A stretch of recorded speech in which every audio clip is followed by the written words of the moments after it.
When you feel in your heart it could have been prevented. What are your thoughts this morning? Well, certainly there's three phases to every operation: the planning, the preparation, the execution. The planning is likely mostly completed, and the president's approved, a suite of targets and locations as well, certainly. But given the nature of the targets that can be moved, like rockets, missiles, launchers, and obviously if we're going after leaders, they can be moved. So some of that may still be going on. The preparation, I think, is twofold. One is to make certain our people are protected, and we may actually move some of them to get that kind of protection if they don't have hardened sites where they're located, because we know full well there will be a re-attack of some kind. And then there's also we have to make certain that the ships are in the right place, surface and subsurface ships. I think the airplanes likely are already there, but there may be some movement in the preparation phase.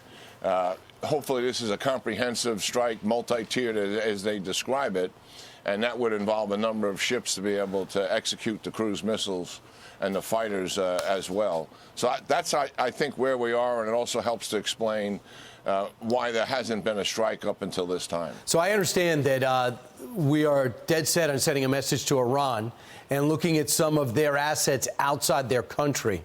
Do you think that that's the right move, looking for the IRGC sites of the Iranian Guard outside the country, and not do what Reagan did and blow up some oil wells and maybe take out their Navy?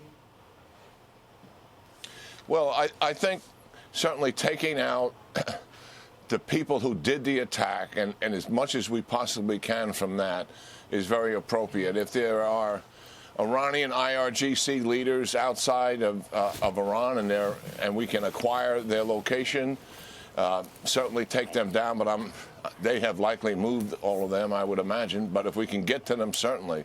But I really believe the main target here should be the IRGC capability that Iran has inside of Iran. I don't think we have to, go to the capital in any way. We should avoid any kind of civilian casualties here.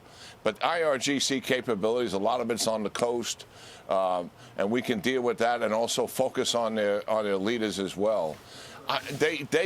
They are the ones who arm them, train them, fund them, and supervise them. Right. The IRGC leaders are in Hezbollah, in Lebanon with Hezbollah on a regular basis. They were just reported to be with the Houthis on a regular basis, and in there just recently. They visit Hamas on a regular basis. All of them go to their training center in Iran, which I think should be a target that should be on the list.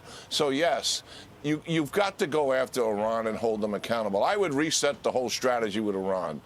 Stop the appeasement negotiations, get international partners involved, and begin to really isolate Iran. Some of the Europeans want to trade with them. I got that. Just put it on the table here. That's over. We have got to isolate this country economically. Right. Go back to the maximum sanctions and really strap these guys. They're flush with money right now. That will all take time. But then hold Iran itself accountable here. They're behind everything. And the more we avoid that, frankly, the more this is going to continue. But there will be a re-attack, and we have to make certain that our people are properly prepared for that. That would be nice. It would be good to know that there would be a grand strategy rather than just a reaction to an attack, because it's been 46 in the Red Sea on our troops from the Houthi rebels. And even though we're hitting them, we're not stopping them. General Jack Keane, thanks for getting up early for us. Appreciate it. Yeah, great talking to you. Have a wonderful weekend, guys. You too. And if the Pentagon was smart, if this administration was astute, they would call Jack Keane.